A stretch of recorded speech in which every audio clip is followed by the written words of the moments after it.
मंगल आशीष गुरुकुलम में आपका स्वागत है। हमारा आज का विषय है 1857 का विद्रोह।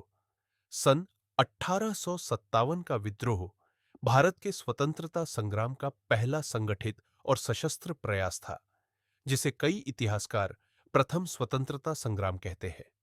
इस विद्रोह की चिंगारी ब्रिटिश ईस्ट इंडिया कंपनी की सैन्य नीति, आर्थिक शोषण, धार्मिक हस्तक्षेप और सामाजिक अपमान के कारण फूटी। 1857 के विद्रोह के पीछे अनेक गहरे और व्यापक कारण थे, जिनमें राजनीतिक, सामाजिक, आर्थिक, धार्मिक और सैन्य असंतोष प्रमुख थे। ब्रिटिश ईस्ट इंडिया कंपनी की डॉक्ट्रिन ऑफ लैप्स नीति ने भारतीय रियासतों के उत्तराधिकार को अवैध घोषित कर कई राज्यों को जबरन छीन लिया, जिससे राजाओं और नवाबों में भारी असंतोष फैला। आर्थिक शोषण की नीतियों ने किसानों, कारीगरों और व्यापारियों की आजीविका को तबाह कर दिया, जबकि भारी कर प्रणाली और पारंपरिक उद्योगों का पतन आम जनता के आक्रोश का कारण बना।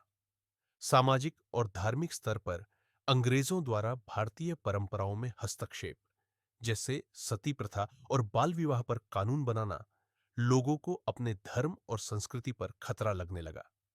मिशनरियों की गतिविधियां और ईसाई धर्म प्रचार ने हिंदू मुस्लिम जनता में भय और असुरक्षा पैदा की। सैनिकों में भी असंतोष था। भारतीय सिपाहियों को पदोन्नति नहीं मिलती थी, उनके साथ भेदभाव होता था और अंततः एनफील्ड राइफल के कारतूसों में गाय और सूअर की चर्बी का इस्तेमाल धार्मिक आस्था पर सीधा प्रहार था। इन सभी कारणों ने मिलकर एक ऐसा बारूद तैयार किया जिसकी चिंगारी मेरठ में लगी और पूरे उत्तर भारत में आग की तरह फैल गई। तत्कालीन भारतीय सिपाहियों में असंतोष तब भड़का जब अंग्रेजों ने एनफील्ड राइफल के कारतूस को गाय और सूअर की चर्बी से ग्रीस किया, जो हिंदू और मुस्लिम दोनों के धार्मिक विश्वासों का उल्लंघन था। 10 मई 1857 को मेरठ से यह विद्रोह शुरू हुआ, जब सैकड़ों भारतीय सिपाहियों ने अंग्रेजी अफसरों के खिलाफ हथियार उठाए और दिल्ली की ओर कूच किया। दिल्ली पहुंचते ही उन्होंने बहादुर शाह जफर को भारत का सम्राट घोषित कर दिया, जिससे आंदोलन को एक राजनीतिक और राष्ट्रीय रूप मिल गया। जल्द ही यह विद्रोह उत्तर भारत, मध्य भारत और बिहार के कई हिस्सों में फैल गया। 1857 के विद्रोह में विभिन्न क्षेत्रों में कई वीर और प्रभावशाली नेताओं ने अपने अपने स्तर पर अंग्रेजों के खिलाफ विद्रोह का नेतृत्व किया। झांसी की रानी लक्ष्मीबाई मध्य भारत में विद्रोह की प्रतीक बनी और अपने अद्भुत साहस व युद्ध कौशल से झांसी की रक्षा की। कानपुर में विद्रोह का नेतृत्व नाना साहेब ने किया, जो पेशवा बाजीराव द्वितीय के दत्तक पुत्र थे। उनके साथ तात्या टोपे ने भी सैन्य रणनीति और गुरिल्ला युद्ध में अहम भूमिका निभाई। लखनऊ में बेगम हजरत महल ने अंग्रेजों के खिलाफ शाही शासन की पुनः स्थापना की कोशिश की और अपने पुत्र बिरजिश कद्र को अवध का नवाब घोषित किया।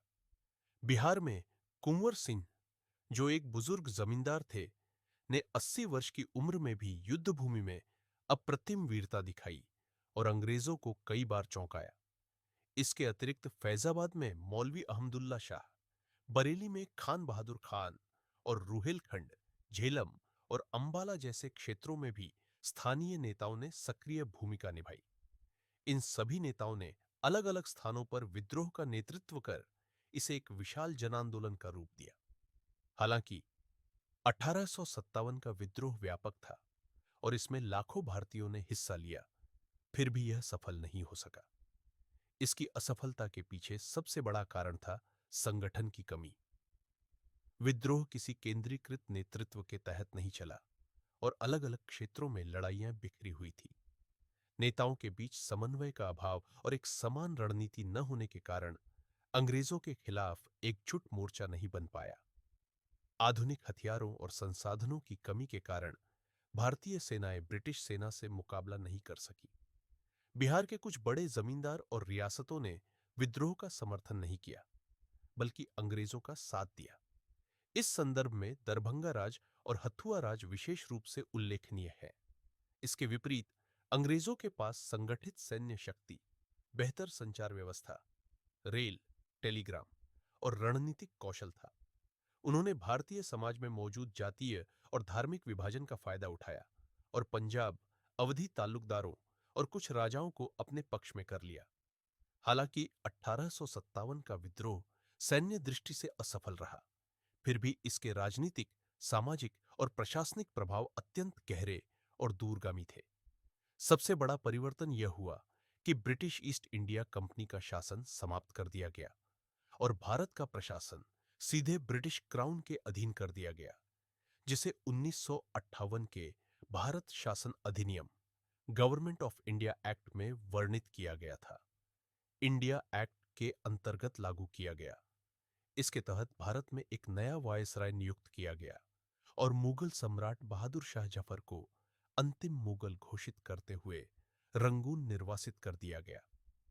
ब्रिटिश शासन की सैन्य नीति में भी व्यापक बदलाव किए गए। भारतीय सैनिकों की भर्ती, संख्या और वर्ग आधारित संतुलन पर नए सिरे से विचार किया गया, ताकि भविष्य में इस प्रकार का संगठित विद्रोह न हो सके।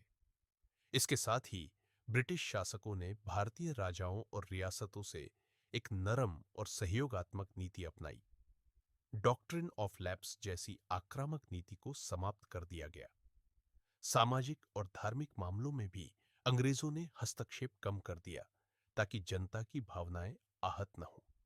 हालांकि तत्काल रूप से विद्रोह दमन का शिकार हुआ, लेकिन इसने देश में राष्ट्रवाद की चिंगारी जगा दी और आने वाले वर्षों में भारतीय स्वतंत्रता आंदोलन को एक गहरी वैचारिक और जन भावनात्मक नींव प्रदान की।